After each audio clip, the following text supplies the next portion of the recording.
Om Swastiastu. Yang terhormat Bapak Nyoman Master SKM SPD MSI selaku Ketua Penguji, yang saya hormati Ibu Ninyoman Astika Dewi SGZM Biomed selaku dosen pembimbing utama saya sekaligus dosen penguji 1, dan yang saya hormati Ibu Dr. Gigi Igusti Agung Ayu Darmawati M Biomed selaku dosen penguji 2. Sebelumnya, terima kasih atas waktu yang telah diberikan kepada saya. Perkenalkan, nama saya Nimadi Fitri Suciati dengan NIM P07 1340191114. Di sini saya akan mempresentasikan terkait karya tulis ilmiah saya yang berjudul Gambaran Lamanya Menstruasi dan Kadar Hemoglobin pada Remaja Putri di Desa Bungaye, Kecamatan Bebandem, Karangasem.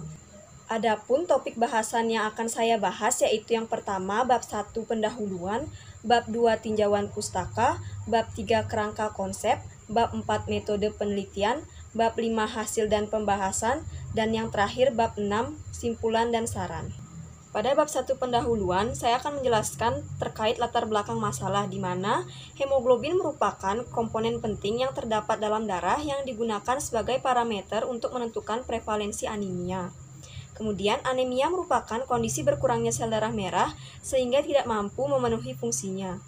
Anemia adalah salah satu kasus kesehatan di seluruh negara berkembang yang diduga 30% penduduk dunia mengalami anemia. Berdasarkan WHO pada tahun 2013, sampai saat ini anemia yang terjadi pada remaja putri cukup tinggi, yaitu berkisar 40 sampai dengan 88%. Berdasarkan riset kesehatan dasar pada tahun 2013, prevalensi anemia menurut jenis kelamin, yaitu pada anak perempuan sekitar 22,7% dan pada anak laki-laki 12,4%. Sedangkan menurut tempat tinggal, pada pedesaan yaitu 18,5% dan di perkotaan 17,3%. Remaja putri yang memiliki rentang menstruasi panjang akan mengalami anemia sebanyak 79,3%, di mana kondisi ini disebabkan oleh banyaknya darah yang keluar dan lamanya menstruasi. Menurut WHO, seseorang dikatakan anemia apabila kadar hemoglobin pada perempuan kurang dari 12 gram per desiliter dan pada laki-laki kurang dari 13 gram per desiliter. Selanjutnya yaitu rumusan masalah. Berdasarkan latar belakang yang sudah diuraikan tadi, didapat rumusan masalah yaitu bagaimana gambaran lamanya menstruasi dan kadar hemoglobin pada remaja putri di Desa Bungaye, Kecamatan Bebandem, Karangasem. Selanjutnya yaitu ada tujuan penelitian, di mana tujuan penelitian dibagi menjadi dua, yaitu tujuan umum dan juga tujuan khusus. Di mana tujuan umum di sini yaitu untuk mengetahui gambaran lamanya menstruasi dan kadar hemoglobin pada remaja putri di Desa Bungaye, Kecamatan Bebandem, Karangasem. Kemudian tujuan khususnya dibagi menjadi 4, yaitu yang pertama, menentukan karakteristik remaja putri di Desa Bungaye, Kecamatan Bebandem, Karangasem, meliputi usia dan juga kepatuhan konsumsi tablet tambah darah. Kemudian yang kedua, mengukur lamanya menstruasi pada remaja putri di Desa Bungaye, Kecamatan Bebandem, Karangasem. Yang ketiga, mengukur kadar hemoglobin pada remaja putri di Desa Bungaye, Kecamatan Bebandem, Karangasem. Dan yang keempat yaitu mendeskripsikan lamanya menstruasi dan kadar hemoglobin pada remaja putri di Desa Bungaye, Kecamatan Bebandem, Karangasem. Kemudian yaitu ada manfaat penelitian, di mana dibagi menjadi dua, yaitu manfaat teoritis dan juga manfaat praktis. Manfaat teoritis di sini dibagi menjadi 3, yaitu yang pertama bagi peneliti, yaitu dapat meningkatkan pengetahuan dan kemampuan dalam bidang penelitian yang dilakukan. Kemudian bagi institusi pendidikan menjadi bahan kajian yang bermanfaat dalam membantu meningkatkan derajat kesehatan masyarakat. Kemudian yang ketiga yaitu bagi responden dapat mengetahui informasi terkait lamanya waktu menstruasi normal dan kadar hemoglobin normal. Kemudian manfaat praktisnya yaitu dapat menambah wawasan ilmu pengetahuan bagi pembaca mengenai gambaran lamanya menstruasi dan kadar hemoglobin pada remaja putri di Desa Bungaye, Kecamatan Bebandem, Karangasem. Selanjutnya yaitu bab 2 tinjauan pustaka, di mana di sini saya membahas tentang remaja, menstruasi, anemia, hemoglobin, dan metode pemeriksaan. Selanjutnya yaitu ada bab 3, kerangka konsep, di mana penelitian ini dilakukan di Desa Bungaye, Kecamatan Bebandem, Karangasem, dengan subjek penelitiannya yaitu remaja putri. Salah satu faktor yang dapat mempengaruhi kadar hemoglobin adalah lamanya menstruasi pada remaja putri. Selain itu, kadar hemoglobin juga dapat dipengaruhi oleh faktor usia dan kepatuhan konsumsi tablet tambah darah, kecukupan zat besi dalam tubuh, pola makan, aktivitas fisik, kebiasaan merokok, serta penyakit sistemik yang dimiliki oleh seseorang. Lamanya menstruasi dapat dikategorikan menjadi 3, yaitu hipomenorea, normal, dan juga hipermenorea. Sedangkan untuk mengetahui kadar hemoglobin pada remaja putri, perlu dilakukan pemeriksaan kadar hemoglobin dengan menggunakan metode PO-CT, menggunakan alat isi touch GCHB, kemudian digolongkan menjadi dua, yaitu kategori rendah dan juga normal. Kemudian ada variabel penelitian. Variabel yang diamati pada penelitian ini yaitu lamanya menstruasi dan kadar hemoglobin pada remaja putri di Desa Bungaye, Kecamatan Bebanem, Karangasem. Kemudian definisi operasional variabelnya, di sini ada remaja putri, usia, kepatuhan konsumsi tablet tambah darah, lamanya menstruasi, dan kadar hemoglobin. Kemudian variabel remaja putri, cara pengukurannya yaitu dengan wawancara dengan skala data nominal. Variabel usia, cara pengukurannya yaitu dengan wawancara dengan skala data ordinal. Kemudian kepatuhan konsumsi tablet tambah darah, cara pengukurannya dengan wawancara dengan skala data ordinal. Lamanya menstruasi, cara pengukurannya yaitu wawancara dengan skala data ordinal. Kadar hemoglobin, cara pengukurannya dengan cara diukur menggunakan alat isi touch GCHB dengan skala data ordinal. Selanjutnya yaitu bab 4 metode penelitian, di mana yang pertama yaitu ada jenis penelitian yang digunakan yaitu jenis penelitian deskriptif dengan alur penelitian yang pertama mengidentifikasi masalah, penyusunan proposal, persetujuan dan pengesahan proposal, pengumpulan sampel sesuai kriteria infusi, pengisian informan consent dan wawancara pada responden, pengambilan darah kapiler dan pengukuran kadar hemoglobin, dan yang terakhir yaitu menganalisis data. Kemudian ada tempat dan waktu penelitian. Dengan tempat yang digunakan untuk penelitian yaitu di Desa Bungaye, Kecamatan Bebanem, Karangasem, dengan waktu penelitian yaitu dari bulan Januari sampai dengan Mei 2022. Kemudian populasi sampelnya yaitu seluruh remaja putri di Desa Bungaye, Kecamatan Bebanem, Karangasem. Kemudian besar sampelnya yaitu 41 dengan teknik pengambilan sampel yaitu probability sampling. Selanjutnya yaitu jenis dan teknik pengumpulan data. Jenis data yang dikumpulkan yaitu dengan menggunakan data primer dan sekunder. Data primer didapatkan dari tanggapan atau jawaban yang diberikan oleh responden saat dilakukan wawancara. Kemudian data sekundernya yaitu didapatkan dari rekapan data yang disusun oleh pihak lain dan digunakan sebagai data pendukung penelitian. Kemudian instrumen pengumpulan datanya yaitu ada formulir data responden, lembar persetujuan responden, lembar wawancara, alat tulis, alat dokumentasi, sampel yang digunakan yaitu ada darah kapiler, kemudian alat yang digunakan yaitu isi touch GCHB, kemudian APD seperti handscoon dan juga masker. Prosedur kerja di mana yang pertama menggunakan APD, kemudian melakukan wawancara, kemudian memberikan lembar persetujuan kepada responden, kemudian posisikan pasien dalam keadaan nyaman, kemudian membersihkan ujung jari manis dengan alkohol swab 70%, kemudian tekan auto klik di atas jari, kemudian darah pertama yang keluar dihapus dengan kapas kering, kemudian letakkan darah selanjutnya pada strip tes HB, kemudian menyeka darah yang keluar dengan kapas kering, dan yang terakhir mencatat kadar HB. Selanjutnya yaitu ada pengolahan dan analisis data. Analisis data dilakukan secara deskriptif dengan cara menjelaskan data dari karakteristik responden yaitu usia dan kepatuhan konsumsi tablet tambah darah, lamanya menstruasi, dan pemeriksaan kadar hemoglobin.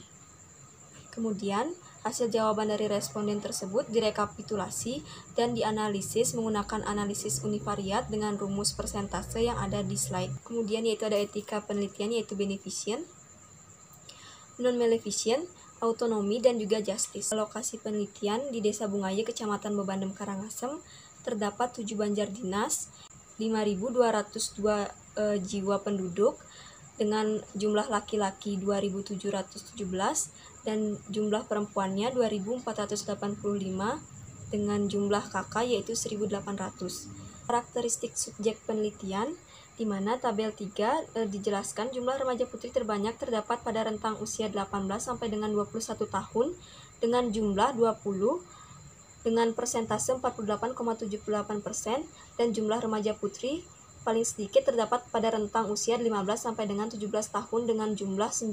Karakteristik remaja putri berdasarkan kepatuhan konsumsi tablet tambah darah dapat dijelaskan bahwa 26 remaja putri dengan persentase 63,41% patuh mengonsumsi tablet tambah darah, dan terdapat 15 remaja putri dengan persentase 36,59% yang tidak patuh dalam mengonsumsi tablet tambah darah. Dan berdasarkan hasil pengamatan terhadap subjek penelitian terhadap lamanya menstruasi pada remaja putri di Desa Bungayu, Kecamatan Bebandem, Karangasem, terdapat 34 remaja putri dengan persentase 82,93%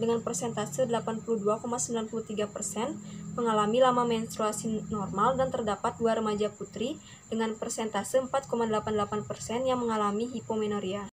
Kadar hemoglobin pada remaja putri dapat dijelaskan bahwa 36 remaja putri dengan persentase 87,80% memiliki kadar hemoglobin normal, dan terdapat 5 remaja putri dengan persentase 12,20% memiliki kadar hemoglobin rendah. Kadar hemoglobin berdasarkan karakteristik usia, di mana dapat dijelaskan bahwa terdapat 1 remaja putri memiliki kadar hemoglobin rendah dengan rentang usia 11 sampai dengan 14 tahun. Terdapat 1 remaja putri yang memiliki kadar Hb rendah dengan rentang usia 15 sampai dengan 17 tahun, serta terdapat 3 remaja putri yang memiliki kadar hemoglobin rendah dengan rentang usia 18 sampai dengan 21 tahun. Kemudian terdapat 11 remaja putri yang memiliki kadar hemoglobin normal dengan rentang usia 11 sampai dengan 14 tahun. Karakteristik mengonsumsi tablet tambah darah, terdapat 2 remaja putri yang memiliki kadar Hb rendah dan patuh mengonsumsi tablet tambah darah. Terdapat 3 remaja putri yang memiliki kadar hemoglobin rendah dan tidak patuh mengonsumsi tablet tambah darah. Kemudian terdapat 24 remaja putri yang memiliki kadar Hb normal dan patuh mengonsumsi tablet tambah darah. Dan terdapat 12 remaja putri yang memiliki kadar Hb normal. Tidak terdapat remaja putri yang memiliki kadar hemoglobin rendah dan mengalami hipomenoria. Terdapat 2 remaja putri yang memiliki kadar hemoglobin rendah dengan lama menstruasi normal, serta terdapat 3 remaja putri yang memiliki kadar hemoglobin rendah dan mengalami hipermenoria. Kemudian terdapat 2 remaja putri yang memiliki kadar hemoglobin normal dan mengalami hipomenoria. Terdapat 32 remaja putri yang memiliki kadar hemoglobin normal dengan lama menstruasi normal dengan karakteristik usia termuda yaitu 12 tahun, kemudian usia tertua yaitu 21 tahun. Dengan jumlah remaja putri terbanyak terdapat pada rentang usia 18 sampai dengan 21 tahun dengan jumlah 20 responden. Kemudian jumlah remaja putri yang paling sedikit terdapat pada rentang usia 15 sampai dengan 17 tahun dengan jumlah 9 responden, di mana terdapat 26 remaja putri yang patuh mengonsumsi tablet tambah darah dan terdapat 15 remaja putri yang tidak patuh mengonsumsi tablet tambah darah. Jelaskan bahwa 34 remaja putri mengalami lama menstruasi normal dan 5 remaja putri yang mengalami hipermenorea, dan terdapat 2 remaja putri yang mengalami hipomenorea, yaitu terdapat 3 remaja putri yang memiliki kadar Hb rendah dengan rentang usia 18 sampai dengan 21 tahun dan 16 remaja putri yang memiliki kadar Hb normal dengan rentang usia 18 sampai dengan 21 tahun. Kemudian pembahasan terhadap tabel 8 yaitu terdapat 2 remaja putri yang memiliki kadar Hb rendah dan patuh mengonsumsi tablet tambah darah, serta terdapat 24 remaja putri yang memiliki kadar Hb normal dan patuh mengonsumsi tablet tambah darah. Bahasan pada tabel 9 yaitu terdapat 32 remaja putri yang memiliki kadar Hb normal dengan lama menstruasi normal, yaitu dengan persentase 78,4%. Kemudian terdapat 3 remaja putri yang memiliki kadar Hb rendah dan mengalami hipermenorea dengan persentase 7,32%. Penelitian tersebut juga didukung oleh penelitian yang dilakukan oleh Situmorang pada tahun 2015, yaitu terdapat adanya hubungan yang bermakna antara durasi menstruasi dan kadar hemoglobin. Kehilangan darah karena terjadi menstruasi yang berat merupakan salah satu penyebab dari anemia. Kesimpulan dan saran.